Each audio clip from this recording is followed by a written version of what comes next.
Hello welcome back to ആൻലിൻസ് classes. അപ്പോൾ നമ്മൾ കെമിസ്ട്രിയുടെ 2 ലെക്ചർ അപ്ലോഡ് ചെയ്തിട്ടുണ്ട്.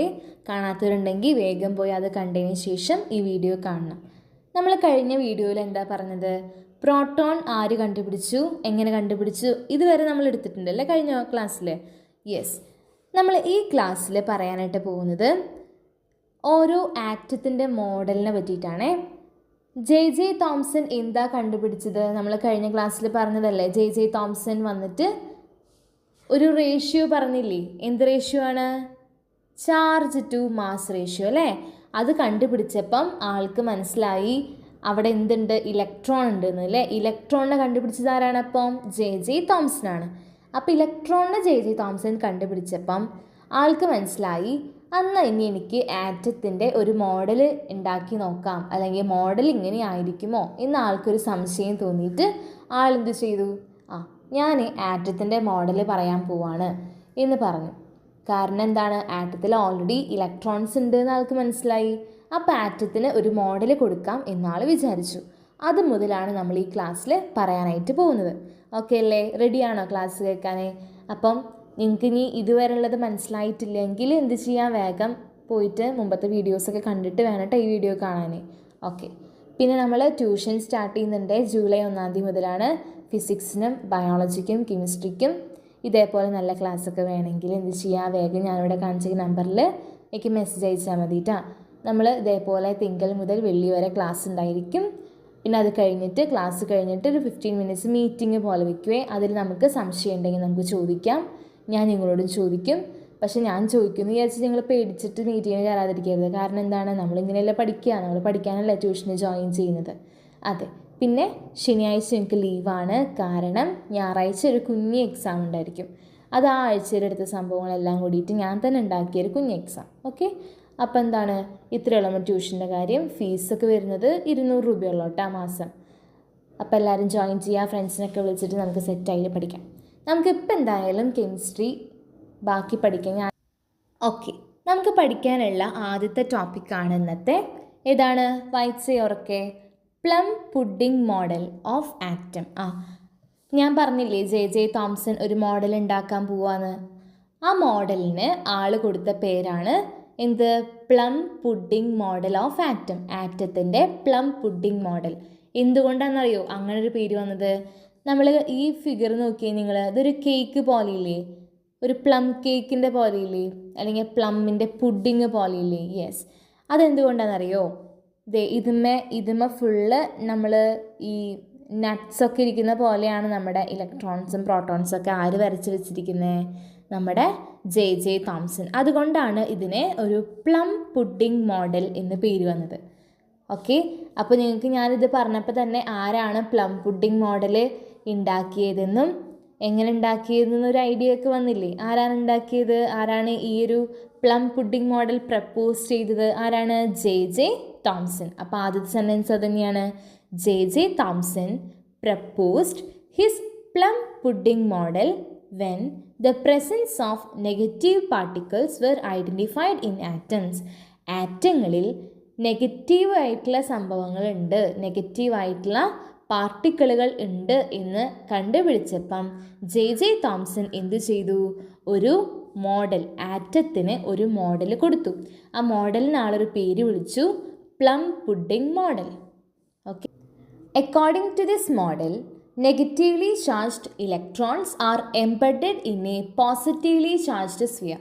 ഇനി ഞാൻ പറയുന്നത് ശ്രദ്ധിച്ച് കേൾക്കണേ. നമ്മുടെ ജെ തോംസൺ എന്താണ് പറഞ്ഞതെന്ന് പറയാൻ പോവാണ്. നമ്മുടെ ജെ തോംസൺ പറയുകയാണേ, ആറ്റത്തിന് ഒരു സ്ഫിയർ ഉണ്ട് എന്ന് പറഞ്ഞേ. ഇപ്പം ഞാനിവിടെ ഒരെണ്ണം വരയ്ക്കാം, പക്ഷെ ഓൾറെഡി അവരുടെ ഫിഗർ ഇവിടെ കൊടുത്തിട്ടുണ്ട്. എന്നാലും നിങ്ങളിത് ശ്രദ്ധിക്കണേ. ഓക്കെ. ഇപ്പം ഞാൻ വരച്ചിരിക്കുന്നത് ഒരു സ്ഫിയറാണെന്ന് വിചാരിക്കാം. ആ സ്ഫിയറിന് ഒരു ചാർജ് ഉണ്ട്. ആ സ്ഫിയറിൻ്റെ ചാർജ് എന്താണെന്നറിയോ? പോസിറ്റീവ് ചാർജാണ്. എന്താണ്? ആ സ്ഫിയറിന് പോസിറ്റീവ് ചാർജാണ് ഉള്ളതെന്ന് പറഞ്ഞു ജെ തോംസൺ. എന്നിട്ട് ആൾ പറഞ്ഞു ഈ ഒരു സ്ഫിയറിൻ്റെ മുകളിൽ നെഗറ്റീവ് ചാർജുള്ള നമ്മുടെ ഇലക്ട്രോണുകൾ ഇങ്ങനെ എംബഡ് ചെയ്തിരിക്കുകയാണ്. എന്താണ് എംബഡ് ചെയ്തിരിക്കുക എന്ന് പറഞ്ഞാൽ? നിങ്ങൾ കണ്ടിട്ടില്ലേ പ്ലം കേക്കിൻ്റെ മുകളിൽ ഇങ്ങനെ മുന്തിരിയും അണ്ടിപ്പരിപ്പൊക്കെ ഇങ്ങനെ കുഴിച്ചിട്ട പോലെ? യെസ്, അതിനെയാണ് നമ്മൾ എംബഡ് ചെയ്തിരിക്കുക, പറ്റിപ്പിടിച്ചിരിക്കുക. ഓക്കെ. അപ്പോൾ അതേപോലെയാണ് നമ്മുടെ ജെ തോംസൺ പറഞ്ഞത്, ഒരു പോസിറ്റീവ് ചാർജുള്ള സ്ഫിയറിൻ്റെ മുകളിൽ നമ്മുടെ നെഗറ്റീവ് ചാർജുള്ള ഇലക്ട്രോണുകൾ ഇങ്ങനെ എംബഡ് ചെയ്തിരിക്കുകയാണ്, അതാണ് നമ്മുടെ ആറ്റത്തിൻ്റെ മോഡൽ എന്ന് ജെ തോംസൺ പറഞ്ഞു. ഓക്കെ, ഇനി ആളെടുത്ത് പറയാണ് അടുത്ത സെൻറ്റൻസിൽ, the total number of positive charges and negative charges in the sphere will be equal. ജെ തോംസൺ പറയാണ്, ഈ സ്ഫിയറിനകത്ത് ഇപ്പോൾ നോക്ക് 2 പോസിറ്റീവ് ചാർജാണ് ഉള്ളതെന്ന് വിചാരിക്കുക. അങ്ങനെയാണെങ്കിൽ ജെ തോംസൺ പറയാണ്, 2 പോസിറ്റീവ് ചാർജ് ആണുള്ളെങ്കിൽ എത്ര നെഗറ്റീവ് ചാർജ് ഉണ്ടാവും? 2 നെഗറ്റീവ് ചാർജസ് ഉണ്ടാവും. ഇനി 3 പോസിറ്റീവ് ചാർജ് ഉണ്ടെങ്കിൽ എത്ര നെഗറ്റീവ് ചാർജ് ഉണ്ടാവും? 3 ഉണ്ടാവും. അപ്പോൾ എന്താണ് ജെ തോംസൺ ഇതുകൊണ്ട് അർത്ഥമാക്കിയത്? എത്ര പോസിറ്റീവ് ചാർജസ് ഉണ്ടോ അത്ര നെഗറ്റീവ് ചാർജസ് ഉണ്ടാവും. അതിനെന്താ ഇംഗ്ലീഷിൽ പറയാം? The total number of positive charges and negative charges in the sphere will be equal. അത് രണ്ടും ഈക്വൽ ആണ് എന്ന് ജെ തോംസൺ പറഞ്ഞു. ഇത് രണ്ടും ഈക്വൽ ആണെങ്കിൽ നമുക്ക് എന്ത് പറയാമെന്നറിയോ? അടുത്ത സെൻറ്റൻസിൽ പറയുന്നുണ്ട്, so an atom is electrically neutral. എന്താണ് ഉദ്ദേശിച്ചത്? അങ്ങനെയാണെങ്കിൽ ആറ്റം എന്ന് പറയുന്നത് ഇലക്ട്രിക്കലി ന്യൂട്രൽ ആണ്. ഇപ്പം ഞാൻ ഒരു എക്സാമ്പിൾ പറയാം. ഇപ്പം ഞാൻ ഈ ഫിഗറിൽ നോക്കിയേ, ഞാൻ 4 പോസിറ്റീവ് ചാർജ് വരച്ചു, പക്ഷെ 2 നെഗറ്റീവ് ചാർജ് ഉള്ളൂ. അപ്പോൾ ഇവിടെ ഏത് ചാർജാണ് കൂടുതൽ? പോസിറ്റീവ് ചാർജ് അല്ലേ? അപ്പോൾ എനിക്ക് പറയാം, ദേ ഇവിടെ ആറ്റത്തിന് പോസിറ്റീവ് ചാർജ് ആണ് എന്ന് പറയാം. ഈ ആറ്റം പോസിറ്റീവ് ചാർജുള്ള ഒരു ആറ്റമാണെന്ന് പറയാം. ഇനി നിങ്ങൾ നോക്കിയേ, ഞാൻ ഒരു പോസിറ്റീവ് ചാർജ് ഉള്ളൂ, പക്ഷെ 3 നെഗറ്റീവ് ചാർജ് ഉണ്ടെങ്കിൽ നിങ്ങൾ എന്ത് പറയും? ഈ ആറ്റത്തിന് എന്ത് ചാർജാണ്? നെഗറ്റീവ് ചാർജാന്ന് പറയില്ലേ? ഈ ആറ്റത്തിന് എന്ത് ചാർജാണ്? നെഗറ്റീവ് ചാർജാണ്. കാരണം നെഗറ്റീവ് ചാർജുകളാണ് കൂടുതൽ. പക്ഷേ ഞാൻ നേരത്തെ വരച്ച പോലെ 2 പോസിറ്റീവ് ചാർജും 2 നെഗറ്റീവ് ചാർജ് വരച്ചാലോ? പോസിറ്റീവ് ചാർജും ഈക്വലാണ്, നെഗറ്റീവ് ചാർജും ഈക്വലാണ്. അതിൻ്റെ അർത്ഥം എന്താണെന്നറിയോ? ഈ ആറ്റത്തിന് ഇലക്ട്രിക്കലി ന്യൂട്രലാണ്, പ്രത്യേകിച്ച് ചാർജ് ഒന്നും ഇല്ല എന്ന് നമ്മൾ പറയും. അപ്പോൾ എന്താ ഇംഗ്ലീഷിൽ പറയാം? This atom is electrically neutral. ഈ ആറ്റം ഇലക്ട്രിക്കലി ന്യൂട്രൽ ആണ്.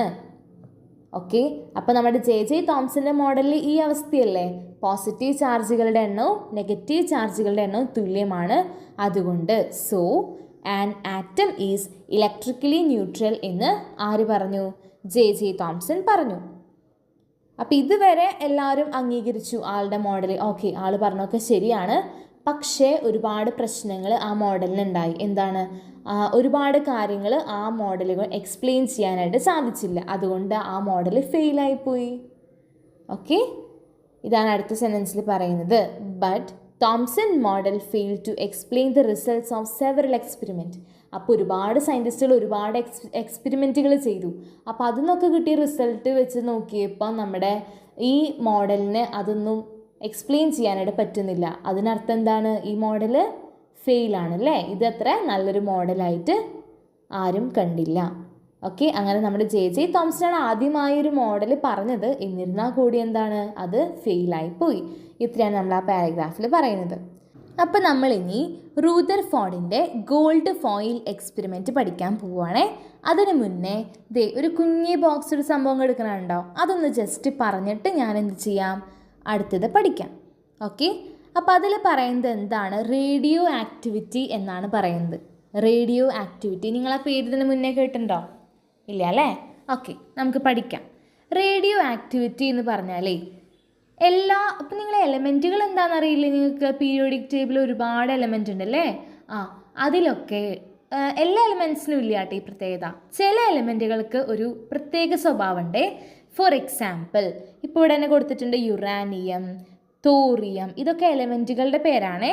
ഫോർ എക്സാമ്പിൾ, ഞാനിവിടെ യുറാനിയത്തിൻ്റെ ഒരു കുഞ്ഞെ കട്ട് എടുത്തിട്ടുണ്ട്. ഞാൻ ഇവിടെ ഫിഗറും കാണിക്കാം, അപ്പോൾ നിങ്ങൾക്ക് പെട്ടെന്ന് മനസ്സിലാവും. അപ്പോൾ യുറാനിയത്തിന് ഞാൻ എടുത്തപ്പം യുറാനിയത്തിന് അത് സ്വയം എന്ത് ചെയ്യുന്നറിയോ? ഒരുപാട് റേഡിയേഷൻസ് ഇങ്ങനെ പുറത്ത് വിട്ടുകൊണ്ടേയിരിക്കും. എന്താണ് റേഡിയേഷൻസ്? ഒരുപാട് രശ്മികൾ അല്ലേ? അത് ഞാനിവിടെ ഫിഗർ കാണിച്ചിട്ട് അപ്പോൾ നിങ്ങൾക്ക് പെട്ടെന്ന് മനസ്സിലാവും. അപ്പോൾ സ്വന്തമായി റേഡിയേഷൻസ് ഇങ്ങനെ പുറത്ത് വിട്ടുകൊണ്ടിരിക്കുന്ന ആ സ്വഭാവത്തിന് പറയുന്ന പേരാണ് റേഡിയോ ആക്ടിവിറ്റി. എന്താണ് റേഡിയോ ആക്ടിവിറ്റി? യുറാനിയം, തോറിയം പോലെയുള്ള എലമെൻറ്റുകൾ സ്വന്തമായി എന്ത് ചെയ്യും? റേഡിയേഷൻസ് പുറത്തുവിടും. ഇതാരെ കണ്ടുപിടിച്ചെന്നറിയോ? ഹെൻറി എന്ന് പറയുന്ന സയൻറ്റിസ്റ്റാണ് കണ്ടുപിടിച്ചത്. കണ്ടുപിടിച്ച കൊല്ലമൊന്നും നിങ്ങൾ പഠിക്കണ്ട കേട്ടോ, അതൊന്നും പഠിക്കേണ്ട ആവശ്യമില്ല. കണ്ടുപിടിച്ച ആളുടെ പേരും പഠിക്കണ്ട. ജസ്റ്റ് എന്താണ് റേഡിയോ ആക്ടിവിറ്റി എന്ന് മനസ്സിലായില്ലേ? ഓക്കെ.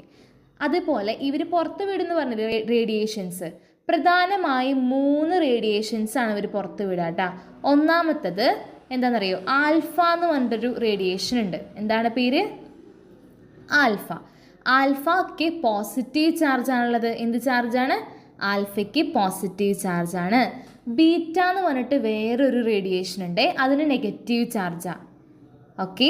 പിന്നെ ഗാമ എന്ന് പറഞ്ഞിട്ട് റേഡിയേഷൻ ഉണ്ട്, പക്ഷെ അതിന് ചാർജ് ഒന്നുമില്ല. അപ്പോൾ എന്തൊക്കെയുണ്ട്? 3 റേഡിയേഷൻസ് ഉണ്ട്. 3 റേഡിയേഷനും ഓരോ പേര് അവർ കൊടുത്തു. ഒന്നാമത്തെ എന്താണ്? ആൽഫ. ആൽഫയ്ക്ക് എന്ത് ചാർജാണെന്ന് ഞാൻ പറഞ്ഞേ? Positive charge. കറക്റ്റ്. പിന്നെന്താണ്? ബീറ്റയ്ക്ക് എന്താണ്? Negative charge. ഗാമയ്ക്ക് ചാർജ് ഉണ്ടോ? ഇല്ല. ഗാമ ന്യൂട്രലാണ്, ചാർജ് ഒന്നുമില്ല. ഓക്കെ. അപ്പോൾ നിങ്ങൾ പഠിച്ചു. അപ്പോൾ എന്താണ് റേഡിയോ ആക്ടിവിറ്റി എന്ന് മനസ്സിലായി? 3 ടൈപ്പ് റേഡിയേഷൻസ് ഉണ്ട്: ആൽഫ, ബീറ്റ, ഗാമ. ഓക്കെ. അതിൽ ആൽഫ മാത്രം ഒന്ന് ശ്രദ്ധിക്കുമോ, കാരണം അടുത്തത് പറയാൻ പോകുന്ന ആൽഫേനെ പറ്റി പറയുന്നുണ്ട്. ഓക്കെ. ആൽഫയ്ക്ക് എന്ത് ചാർജാണ്? Positive charge. ഓക്കെ, അതൊക്കെ പോട്ടെ. ഇനി നമുക്ക് റൂദർഫോർഡിൻ്റെ എക്സ്പെരിമെൻറ്റ് എന്താണെന്ന് പഠിക്കാട്ടോ. റൂദർഫോർഡ്സ് ഗോൾഡ് ഫോയിൽ എക്സ്പെരിമെൻ്റ് ചെയ്ത വർഷം നമുക്ക് ആദ്യം പഠിക്കാവേ. ടെക്സ്റ്റ് ബുക്കിൽ കൊടുത്തിട്ടുണ്ട്. അത് ഏത് വർഷത്തിലായിരുന്നു? 1911. 1911 ഈ ഒരു എക്സ്പെരിമെൻറ്റ് ആര് ചെയ്തത്? റൂദർഫോർഡ് ചെയ്തത്. പക്ഷെ റൂദർഫോർഡ് ഒറ്റയ്ക്കല്ലായിരുന്നു കേട്ടോ, 3 പേരുണ്ടായിരുന്നേ. പക്ഷെ റൂദർഫോർഡ് ആയിരുന്നു അതിന് ഒരു ലീഡർഷിപ്പ് കൊടുക്കാന്നൊക്കെ പറയില്ലേ നമ്മൾ, അത് റൂദർഫോർഡ് ആയിരുന്നു.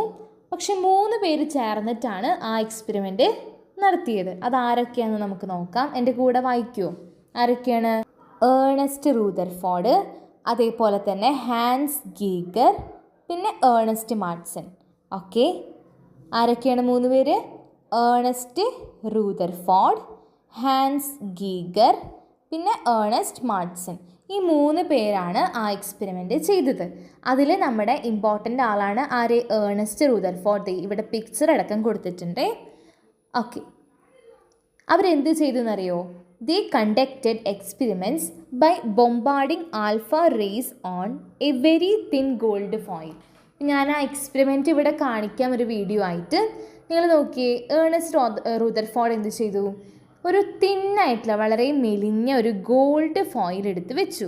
അതിൻ്റെ മുകളിലോട്ട് നമ്മൾ പഠിച്ച ആൽഫ റേസ് ഇല്ലേ, ആൽഫ റേസ് എന്ത് ചെയ്തു? ഇങ്ങനെ അതിൻ്റെ മുകളിലോട്ട് പതിപ്പിച്ചു. അതാണ് ബോംബാർഡ് ചെയ്തു എന്ന് പറയാം. ദേ ഇവിടെ നമ്മുടെ ആൽഫ യുറാനിയം പോലത്തെ മെറ്റൽ വെച്ചിട്ടുണ്ട്. അതിൽ നിന്ന് വരുന്ന ആൽഫ റേഡിയേഷൻസ് ഇതുമ്മങ്ങനെ പതിപ്പിച്ചു. അതാണ് നമ്മുടെ റൂദർഫോർഡ് ആദ്യം ചെയ്തത്. Okay. These experiments helped in bringing more clarity about the structure of atom. നമ്മുടെ ജെ തോംസൺ വന്നിട്ട് ഒരു സ്ട്രക്ചർ പറഞ്ഞു അല്ലേ, പക്ഷെ ഇതാരും അംഗീകരിച്ചൊന്നുമില്ലല്ലോ, അതെല്ലാവരും റിജക്റ്റ് ചെയ്ത് കളഞ്ഞു. പക്ഷേ റൂദർഫോർഡ് വന്നിട്ട് ഈ എക്സ്പെരിമെൻ്റൊക്കെ ചെയ്ത് ആറ്റത്തിൻ്റെ സ്ട്രക്ചർ പറഞ്ഞപ്പോഴാണ് എല്ലാവർക്കും ഒന്നുകൂടെ ഒരു ക്ലാരിറ്റി ഉണ്ടായത്. അതിന് വേണ്ടിയിട്ട് ആൾ 3 കാര്യങ്ങളാണ് ചെയ്തത്. എന്താണെന്ന് ഞാൻ പറയാം ഇനി. റൂദർഫോർഡ് ആദ്യം ഒരു നല്ല മെലിഞ്ഞ ഒരു തിന്നായിട്ടുള്ള ഗോൾഡ് ഫോയിൽ നടുക്കിൽ വെച്ചു. അത് ക്ലിയർ ആണേ? എന്ത് വെച്ചു? ഒരു തിന്നായിട്ടുള്ള ഗോൾഡിൻ്റെ ഒരു ഷീറ്റ് പോലെ കേട്ടോ, ഗോൾഡ് ഫോയിൽ അവിടെ വെച്ചിട്ടുണ്ടേ. പിന്നെ നമ്മൾ നേരത്തെ പഠിച്ച ആൽഫ റേസ് ഇതിമിലോട്ട് അയക്കാൻ പോവാണ്. ഏതിമിലോട്ട്? അതെ, ഈ ഗോൾഡ് ഫോയിലേക്ക് ഇങ്ങനെ ബോംബാർഡ് ചെയ്യാന്ന് പറയാം. എന്താ പറയുക? ബോംബാർഡ് ചെയ്യാം. അതിന്മേലോട്ട് പതിപ്പിക്കണം. അപ്പം അതിന് വേണ്ടിയിട്ട് എന്തെങ്കിലും ആൽഫ റേസ് വരുന്നൊരു സംഭവം വേണ്ടേ? അതിവിടെ വെച്ചിട്ടുണ്ട്. അതിൽ നിന്നാണ് ഈ ആൽഫ റേസ് ഇതിൻ്റെ മുകളിലേക്ക് പോകാനായിട്ട് പോകുന്നത്. അപ്പം എന്തൊക്കെ സാധനം വെച്ചിട്ടുണ്ട്? ഒരു ഗോൾഡ് ഫോയിൽ വെച്ചിട്ടുണ്ട്, അതുപോലെ ആൽഫ റേസ് വരുന്നുള്ള ഒരു സോഴ്സും വെച്ചിട്ടുണ്ട്. ക്ലിയർ? പിന്നെ ആൾ വെച്ച സാധനമാണ് ഫോട്ടോഗ്രാഫിക് ഫിലിം. ഇതിന് ചുറ്റും വെച്ചേക്കണില്ലേ ഫിലിം? അതെന്തിനാണെന്നറിയോ? ഈ ആൽഫ റേസ് ഇതുമ്മേക്കട് പോയി ഓരോ വഴിക്ക് പോയി ഇതുമ്മേക്ക് എത്തൂലേ, ആ എത്തുമ്പം എന്ത് സംഭവിക്കും? ഈ ഫിലിമിൽ വന്ന് പതിയും. അതിന് വേണ്ടിയിട്ടാണ് ഈ ഫിലിം അവിടെ വെച്ചിരിക്കുന്നത്. എങ്ങനെയൊക്കെയാണ് വന്നേക്കണേന്ന് അറിയണ്ടേ നമുക്ക്? ഈ ഫിലിം എന്താണെന്ന് ഞാൻ അവിടെ പിക്ചർ കാണിച്ചിട്ടുണ്ട്. അപ്പോൾ നിങ്ങൾക്ക് മനസ്സിലാവും എന്താ സംഭവം എന്ന്. അപ്പോൾ ഈ പോയ വഴി നമുക്ക് മനസ്സിലാവും. ഈ ആൽഫ റേസ് പോയ വഴി മനസ്സിലാക്കാൻ വേണ്ടിയിട്ടാണ് ഇതൊക്കെ ചെയ്തിട്ടുള്ളത്. ഓക്കെ, ഇനി നമുക്ക് അതൊന്ന് വായിക്കാം കേട്ടോ. Rutherford bombarded a very thin gold foil with the alpha rays which originated from radioactive substances. അപ്പോൾ നമ്മുടെ യുറാനിയം പോലുള്ള ഒരു സാധനം നമ്മളോട് വെച്ചിട്ടുണ്ടല്ലോ, ഇതിൽ നിന്ന് വരുന്ന ആൽഫ റേസ് ആളെന്ത് ചെയ്തു, ഇങ്ങനെ ഇതിലേക്ക് ബൊമ്പാർഡ് ചെയ്തിട്ടുണ്ട്. ഏതുമിലോട്ട്?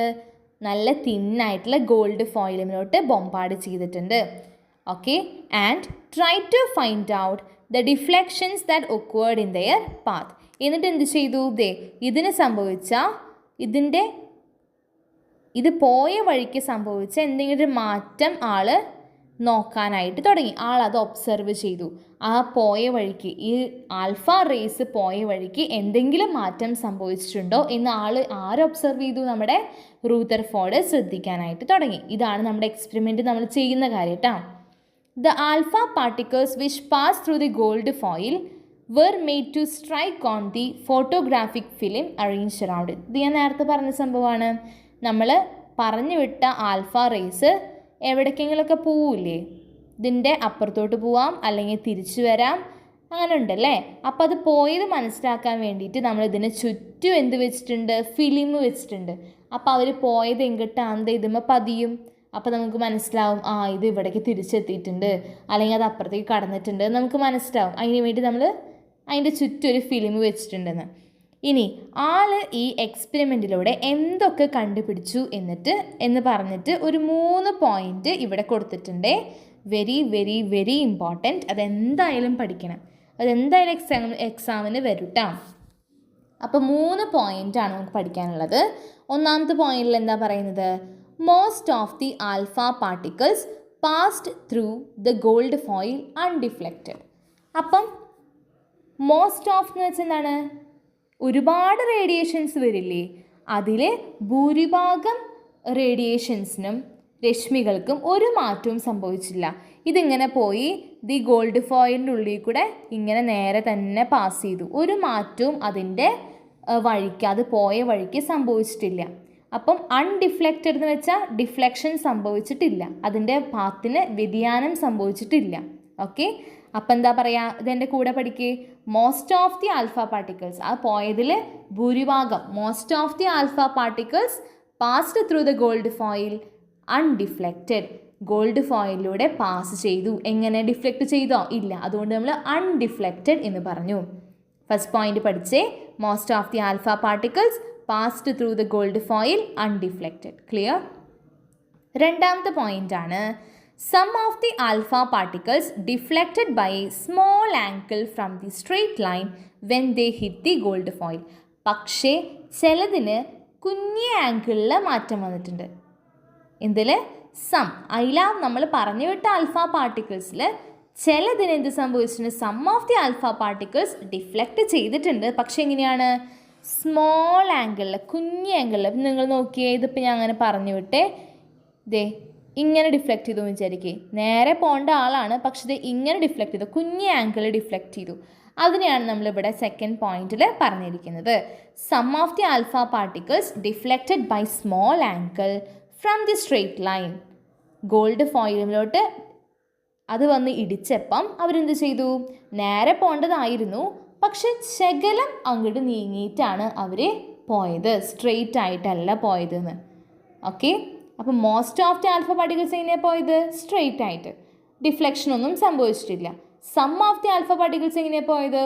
ചെറിയൊരു ആംഗിൾ, സ്മോൾ ആംഗിളിൽ ഡിഫ്ലക്റ്റ് ചെയ്തിട്ട്. അപ്പോൾ 2 പോയിന്റ് പഠിച്ചേ. ക്ലിയർ അല്ലേ? മൂന്നാമത്തെ പോയിന്റിൽ പറയാണ്, ഇനി അതിലും കുഞ്ഞിത്, വെരി ഫ്യൂ ആൽഫ പാർട്ടിക്കിൾസ്, അതിൽ 1 or 2 ആൽഫ പാർട്ടിക്കിൾ എന്ത് സംഭവിച്ചു? തിരിച്ചു വന്നു, പോയ വഴി തിരിച്ചു വന്നു എന്ന്. ഇങ്ങനെയാണ് ഞാൻ പറഞ്ഞു വിട്ടെങ്കിൽ അവരിങ്ങനെ തന്നെ തിരിച്ചു വന്നു. അപ്പം അങ്ങനെയും സംഭവിച്ചിട്ടുണ്ട്. അപ്പോൾ നിങ്ങളിങ്ങനെ പഠിച്ചാൽ മതി, a very few alpha particles bounced back. അതിൻ്റെ ബ്രാക്കറ്റിൽ ഇതൊന്നും നിങ്ങൾ നോക്കണ്ട. എന്ത് ചെയ്തു? ബൗൺസ് ബാക്ക് ചെയ്യാന്ന് എന്താ പറയുക? നമ്മൾ ബോൾ എറിഞ്ഞിട്ട് ആ എറിഞ്ഞ പോലെ തിരിച്ചു വന്ന് നമ്മൾ എന്താ പറയുക? ബൗൺസ് ബാക്ക് ചെയ്തു അല്ലേ? അതേപോലെ തന്നെ ആൽഫ പാർട്ടിക്കിൾ നമ്മൾ അയച്ച് തന്നെ അതേപോലെ തിരിച്ചു വന്നു, അത് നമ്മൾ ബൗൺസ് ബാക്ക് ചെയ്തു എന്ന് പറയാം. ഓക്കെ. ഇപ്പം നമ്മൾ പഠിച്ച 3 പോയിന്റുകളില്ലേ, അത് നമ്മുടെ റൂദർഫോർഡ് ഈ എക്സ്പെരിമെൻ്റ് ചെയ്തപ്പം കണ്ടുപിടിച്ച അല്ലെങ്കിൽ ആൾ കണ്ട സംഭവങ്ങളാണ്. ഇതിൻ്റെയൊക്കെ അർത്ഥം എന്താണ് എന്ന് അടുത്തൊരു 3 പോയിന്റിൽ നമുക്ക് പഠിക്കാനുണ്ട്. ആ 3 പോയിന്റിൽ എന്താണ് പറയുന്നത് നോക്കിയാലോ?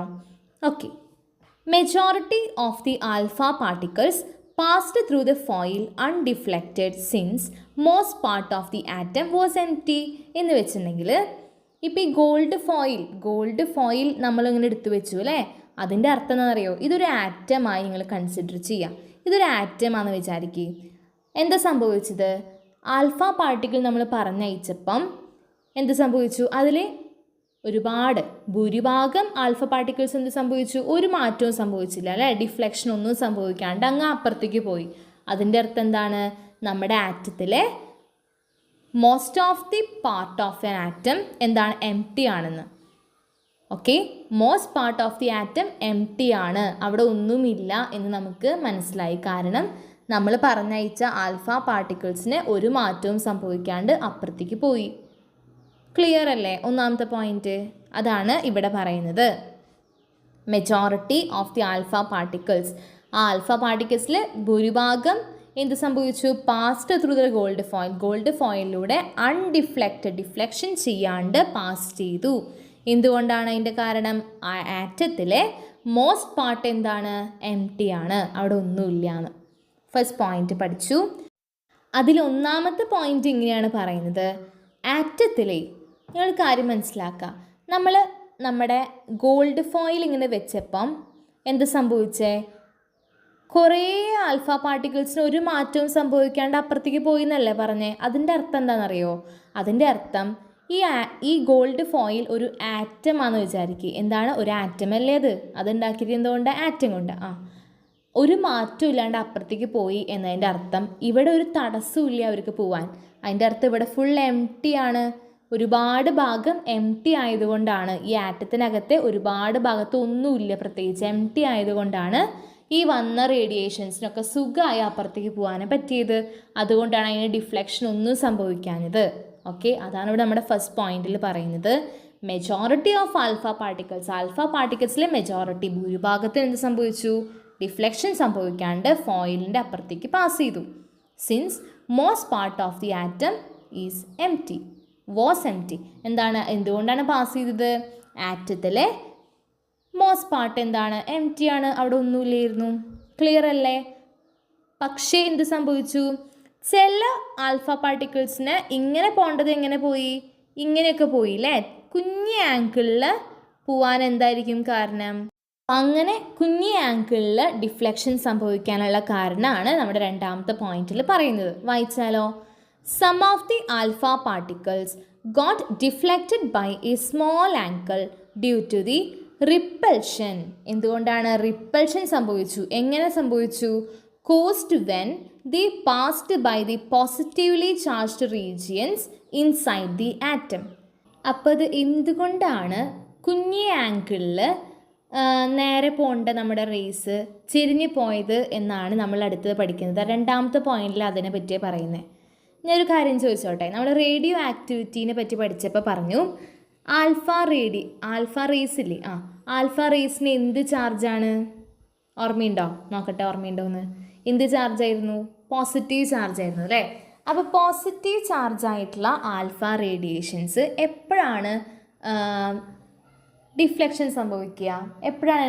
സംഭവിക്കുക, ഫോർ എക്സാമ്പിൾ ഇതിന് പോസിറ്റീവ് ചാർജാണ്, ഇതിനും പോസിറ്റീവ് ചാർജാണെങ്കിൽ എന്ത് സംഭവിക്കും, അട്രാക്റ്റ് ചെയ്യോ ഇവരെ, ഇല്ലല്ലോ. നമ്മൾ എന്താ പഠിച്ചത്, സെയിം ചാർജിന് സംഭവിക്കും, റിപ്പൽ ചെയ്യും, അവർ തമ്മിൽ ദൂരെ മാറിപ്പോവും.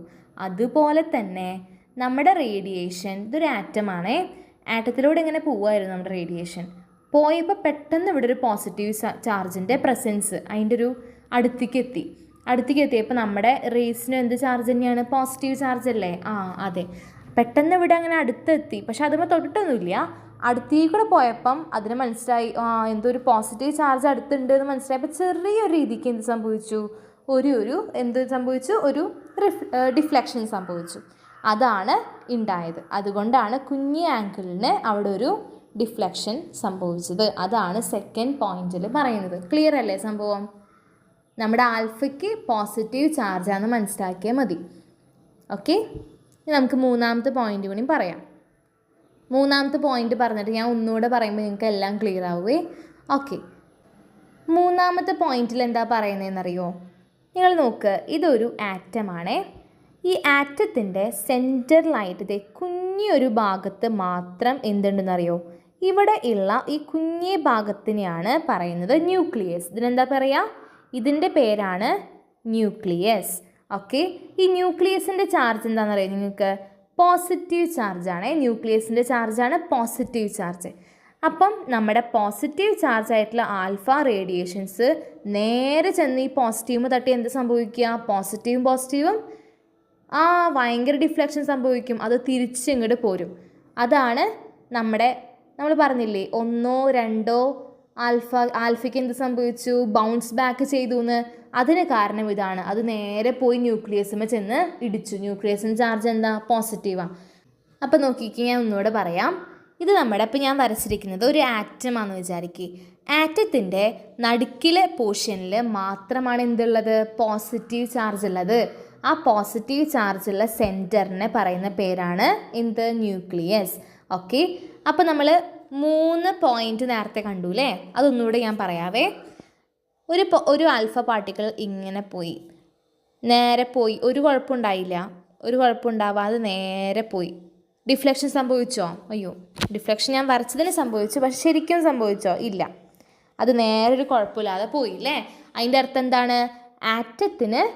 ആറ്റത്തിൽ നിങ്ങൾ നോക്കിയേ, ഒരുവിധം ഭാഗമൊക്കെ എന്താണ്? അവിടെ എന്തെങ്കിലും ഉണ്ടോ? ഇല്ല അല്ലേ? ഒരുവിധം ഭാഗമൊക്കെ എംപ്റ്റി ആയതുകൊണ്ടാണ് ഇതിനൊരു ഡിഫ്ലക്ഷനും സംഭവിക്കാതെ പോയത്. പക്ഷെ നോക്കിയേ, അടുത്ത ആൽഫ പാർട്ടിക്കിൾ ഇങ്ങനെയാണ് പോകുന്നത്. അതിങ്ങനെ ആറ്റത്തിന് നമ്മുടെ ന്യൂക്ലിയസിനെ തൊട്ടില്ലാത്ത പോലെ പോയപ്പോൾ എന്ത് സംഭവിച്ചു? ചെറിയൊരു ഡീവിയേഷൻ സംഭവിച്ചു. ഇനി അടുത്ത റേ നോക്കിട്ടാ, നേരെ ചെന്ന് ഇടിച്ചപ്പോൾ എന്ത് സംഭവിച്ചു? നേരെ തിരിച്ചു വന്നു. അത് ഈ 3 കാര്യങ്ങളാണ് ഇവിടെ പറയുന്നത്. ഒന്നാമത്തേന് ഒരു മാറ്റം സംഭവിച്ച്, രണ്ടാമത്തത് ചെറിയൊരു ആംഗിളിൽ, മൂന്നാമത്തത് ബൗൺസ് ബാക്ക് ചെയ്തു. ബൗൺസ് ബാക്ക് ചെയ്തതിൻ്റെ കാരണം നേരെ ചെന്ന് പോസിറ്റീവ് ചാർജുള്ള ന്യൂക്ലിയസിനെ ഇടിച്ചത് കൊണ്ടാണ്. ക്ലിയർ ആണെന്ന് വിചാരിക്കുന്നു. ഇനി നമ്മുടെ റൂദർഫോർഡ് ഈ മോഡൽ പറഞ്ഞു അല്ലേ? ഈ മോഡൽ വെച്ചിട്ട് നമ്മുടെ റൂദർഫോർഡ് 4 കാര്യങ്ങൾ പറഞ്ഞേ. എത്ര കാര്യങ്ങൾ പറഞ്ഞു? 4 എണ്ണം. അത് ഭയങ്കര ഇമ്പോർട്ടൻ്റ് ആണ്, അതും പഠിക്കണം. ഇപ്പം ഞാൻ പറഞ്ഞത് മൊത്തം ഇമ്പോർട്ടൻ്റ് തന്നെയാണ്. റൂദർഫോർഡിൻ്റെ ഈ എക്സാമിന് ഷുവർ ക്വസ്റ്റ്യനാണ്. അപ്പോൾ എന്തായാലും പഠിച്ചേ പറ്റും. അതുകൊണ്ട് ഞാൻ ഇത്രയും ഡീറ്റെയിൽ ആയിട്ട് പറഞ്ഞത്. നിങ്ങൾക്ക് ബോറടിച്ചാലും നിങ്ങൾ കേൾക്കണേ. ഓക്കെ, നിങ്ങൾ സ്കിപ്പ് ചെയ്യാണ്ട് ഫുള്ള് ഞാൻ പറയുന്നത് കേൾക്കണം, അല്ലെങ്കിൽ മനസ്സിലാവില്ല. ഓക്കെ, ഇനി നമുക്ക് ഈ 4 പോയിൻ്റ് പറയാം. ഒന്നാമത്തെ പോയിൻ്റ് ഭയങ്കര സിമ്പിളാണ്. എന്താ ഞാൻ പറഞ്ഞത്? ആറ്റത്തിന് ഒരു സെൻറ്റർ ഉണ്ട്. സെൻറ്ററിൻ്റെ പേരെന്താണ്? ന്യൂക്ലിയസ്. അതാണ് ഒന്നാമത്തെ point. Atom has a centre called nucleus. അപ്പോൾ നമ്മളത് പഠിച്ചു. ഒന്നാമത്തെ പോയിൻ്റ് പഠിച്ചു ഇല്ലേ? രണ്ടാമത്തെ പോയിൻ്റാണ് the size of the nucleus is extremely small when compared to the size of the atom. ആറ്റത്തിൻ്റെ സൈസിനെ കമ്പയർ ചെയ്ത് നോക്കുമ്പം ന്യൂക്ലിയസിൻ്റെ സൈസ് എന്താണ്? ഭയങ്കര കുഞ്ഞിതാണ് ആറ്റത്തിൻ്റെ സൈസിനെ കമ്പയർ ചെയ്യുമ്പം. ഓക്കെ, ആറ്റവും ന്യൂക്ലിയസും നോക്കിയാൽ ഏതിൻ്റെ സൈസാണ് കുറവ്? ന്യൂക്ലിയസിൻ്റെ അല്ലേ? കാരണം ന്യൂക്ലിയസ് ആറ്റത്തിനകത്ത് കാണുന്ന സെൻറ്ററിൽ കാണുന്ന ഒരു സംഭവമാണ്. അപ്പോൾ അതാണ് രണ്ടാമത്തെ പോയിൻറ്റ്. വെരി സിമ്പിൾ അല്ലേ? The size of the nucleus is extremely small. നല്ലോണം സ്മോൾ ആണ് വെൻ കമ്പയർഡ് ടു. ആരെ കമ്പയർ ചെയ്ത് നോക്കുമ്പം? Size of the atom. അപ്പോൾ അതും നമ്മൾ പഠിച്ചു. രണ്ടാമത്തെ പോയിൻറ്റും സിമ്പിളാണ്, പഠിച്ചു. മൂന്നാമത്തെ പോയിൻ്റാണ് the entire positive charge and most of the mass of the atom are concentrated in the nucleus. നമ്മുടെ ആറ്റത്തിൻ്റെ ന്യൂക്ലിയസിലാണ് നമ്മൾ കാണുന്ന എൻറ്റയർ പോസിറ്റീവ് ചാർജ്. നമ്മുടെ ആറ്റത്തിൻ്റെ മുഴുവൻ പോസിറ്റീവ് ചാർജും അതുപോലെ തന്നെ മാസും ഭാരവും എവിടെയാണ് ഇരിക്കുന്നത്? നമ്മുടെ ന്യൂക്ലിയസിലാണ്. നമ്മുടെ എല്ലാ ആറ്റത്തിൻ്റെ ന്യൂക്ലിയസിലാണ്. ഓക്കെ, പഠിച്ചില്ലേ? എന്താണ് ന്യൂക്ലിയസിൽ എന്തൊക്കെയാണ്? അവിടെ ഫുൾ പോസിറ്റീവ് ചാർജും, എൻറ്റയർ എന്ന് വെച്ചാൽ മുഴുവൻ പോസിറ്റീവ് ചാർജും അതുപോലെ തന്നെ മോസ്റ്റ് ഓഫ് ദി മാസും, ഭാരത്തിൻ്റെ, ഈ ആറ്റത്തിൻ്റെ ഭാരത്തിൻ്റെ ഒരുവിധം ഭാഗമെല്ലാം എവിടെയാണെന്നാണ് പറയുന്നത്? ന്യൂക്ലിയസ് കാരണമാണ്. പഠിച്ചേ? ഓക്കെ, മൂന്നാമത്തെ പോയിൻറ്റും പഠിച്ചു. നാലാമത്തെ പോയിൻ്റാണ് electrons revolve fast around the nucleus in circular paths or orbit. എന്താണ്? നമ്മുടെ ന്യൂക്ലിയസിന് ചുറ്റും ഇലക്ട്രോൺസ് എന്ത് ചെയ്യും? ഇങ്ങനെ കറങ്ങിക്കൊണ്ടിരിക്കുകയാണ് അല്ലേ? നോക്കിയേ, ഇത് പോസിറ്റീവ് ചാർജാണേ. നമ്മുടെ സർക്കുലർ ഓർബിറ്റിൽ നമ്മുടെ ഇലക്ട്രോൺസ് ഇങ്ങനെ കറങ്ങിക്കൊണ്ടിരിക്കുക എന്നാണ് പറയുന്നത്. എന്താണിത്? ആര് പറഞ്ഞതാ? റൂദർഫോർഡ് പറയുവാണ്. നമ്മുടെ ന്യൂക്ലിയസ് ഉണ്ട്, ന്യൂക്ലിയസിന് ചുറ്റും ഒരു സർക്കിൾ പോലെ ഒരു ഓർബിറ്റിൽ, അതിന് ഓർബിറ്റ് എന്നാണ് പറയുക, സർക്കുലാർ പാത്ത്, സർക്കിൾ പോലെ, ഈ സർക്കിളിന് പറയുന്ന പേരാണ് ഓർബിറ്റ്. ഇതിലെന്ത് പോവാന്നാണ് പറയുന്നത്? ഇതിലൂടെ നമ്മുടെ ഇലക്ട്രോൺസ് നല്ല ഫാസ്റ്റായിട്ട് മൂവ് ചെയ്തുകൊണ്ടിരിക്കുക എന്നാണ് നമ്മുടെ റൂദർഫോർഡ് പറഞ്ഞ 4ാമത്തെ കാര്യം. അപ്പം 4 കാര്യങ്ങളാണ് റൂദർഫോർഡ് പറഞ്ഞത്. 4 കാര്യങ്ങൾ നമ്മൾ പഠിച്ചു. ഏതൊക്കെ പഠിച്ചത്? Atom has a centre called nucleus. പഠിച്ചില്ലേ? പഠിച്ചു. ആറ്റത്തിന് സെൻറ്റർ ഉണ്ട്, ന്യൂക്ലിയസ് എന്നാണ് പറയുക. പിന്നെ size of the nucleus is extremely small when compared to the size of the atom. ആറ്റത്തിൻ്റെ സൈസിനെ കമ്പയർ ചെയ്ത് നോക്കുമ്പോൾ ന്യൂക്ലിയസിൻ്റെ സൈസ് നല്ല കുറവാണ്. ദ എൻറ്റയർ പോസിറ്റീവ് ചാർജും ആൻഡ് മോസ്റ്റ് ഓഫ് ദി മാസും എവിടെയാണ് കാണുന്നത്? ന്യൂക്ലിയസിലാണ് കാണുന്നത്. അതും പഠിച്ചു. 4ാമത്തെ പോയിൻ്റാണ്, ഇലക്ട്രോൺസ് എവിടെയാണ് കാണുന്നത്? ഇലക്ട്രോൺസ് ആറ്റത്തിൻ്റെ നടുക്കിലാണോ കാണുന്നത്? അല്ല. ഇലക്ട്രോൺസ് എന്താ ചെയ്യുക? ന്യൂക്ലിയസിന് ചുറ്റും നല്ല സ്പീഡിൽ ഇങ്ങനെ റൗണ്ട് അടിച്ച് കളിക്കുകയാണല്ലേ. ഈ റൗണ്ടിൽ പോകുന്ന ഈ പാത്ത്, ഈ വഴീനെ പറയുന്ന പേരാണ് ഓർബിറ്റ്. പഠിക്കണേ. ഈ ഇലക്ട്രോൺസ് പോകുന്ന ഭാഗം ഉണ്ടല്ലോ, റൗണ്ടിൽ പോകുന്ന വഴി, ആ വഴിക്ക് പറയുന്ന പേരാണ് ഓർബിറ്റ്. ക്ലിയർ ആണേ? ഓക്കെ. ഇതിങ്ങനെ ഇപ്പം നോക്കി, നമ്മുടെ എർത്ത് സണ്ണിന് ചുറ്റും പോവില്ലേ? എർത്തും ഒരുപാട് പ്ലാനറ്റ്സും സണ്ണിന് ചുറ്റും, നമ്മുടെ സണ്ണാന്ന് വിചാരിക്കുക, ചുറ്റും പോകുന്നത് ഇതിനെന്താ പറയുക? പ്ലാനറ്ററി അല്ലേ? അതേപോലെയാണ് നമ്മുടെ ആറ്റത്തിന് ചുറ്റും ഇലക്ട്രോൺസ് കറങ്ങുന്നത് എന്നാണ് റൂദർഫോർഡ് പറയുന്നത്. അതുകൊണ്ട് നമ്മളിതിനെ എന്താ പറയാമെന്നറിയോ? പ്ലാനറ്ററി മോഡൽ എന്ന് പറയും. എന്താ പറയുക? പ്ലാനറ്ററി മോഡൽ എന്നാണ് പറയുന്നത്. ക്ലിയർ ആണോ? യെസ്. റൂദർഫോർഡിൻ്റെ മോഡലിൻ്റെ പേരെന്താണ് അപ്പോൾ? Planetary model. ക്ലിയർ ആണെന്ന് വിചാരിക്കുന്നു. ഓക്കെ. ഇന്നത്തെ ക്ലാസ് ഇത്രയേ ഉള്ളൂ. ഇന്ന് നമ്മൾ എനിക്ക് മുഴുവൻ തീർക്കണം എന്നുണ്ട്. നമുക്ക് അധികം ലെങ്ത് ആയാൽ നമുക്ക് ഒരുപാട് സമയം എടുക്കും യൂട്യൂബിൽ അപ്ലോഡ് ചെയ്യാൻ. അപ്പോൾ അതുകൊണ്ട് ഞാൻ ഇന്ന് ഇതുവരെ എടുക്കുന്നുള്ളൂ. ബാക്കി നമുക്ക് പിന്നെ എടുക്കാം. പിന്നെ നമ്മൾ ട്യൂഷന് ജോയിൻ ചെയ്യണേ. നിങ്ങൾ യൂട്യൂബിൽ ചിലപ്പോൾ ഞാനത് മുഴുവൻ അപ്ലോഡൊന്നും ചെയ്യില്ല. അപ്പോൾ ട്യൂഷന് എന്ത് ചെയ്യുക? ജോയിൻ ആവാം. നമുക്ക് 200 രൂപയെ വരുന്നുള്ളൂ. ഇനിയിപ്പോൾ നിങ്ങൾക്ക് ഫീസിൻ്റെ സീനാണെങ്കിൽ നിങ്ങൾ എന്നോട് പറഞ്ഞാൽ മതി പേഴ്സണലി. അതൊന്നും സീനില്ല, ഒന്നും കുഴപ്പമില്ല. പിന്നെന്താണ്, ട്യൂഷൻ ജൂലൈ 1-ാം തീയതി സ്റ്റാർട്ട് ചെയ്യും. ജോയിൻ ആവാം. പിന്നെ മാത്സിൻ്റെ ക്ലാസ് ഞാൻ നാളെ അപ്ലോഡ് ചെയ്യും കേട്ടോ. Okay, bye. പിന്നെ വീഡിയോ ഇഷ്ടപ്പെട്ടാൽ ലൈക്ക് ചെയ്യണേ. പിന്നെ ഫ്രണ്ട്സിനൊക്കെ അയച്ചു കൊടുക്കുക, ചാനലിനെ പറ്റി പറയണം. ഓക്കെ, എനിവേ നാളെ കാണാം. ടാറ്റാ.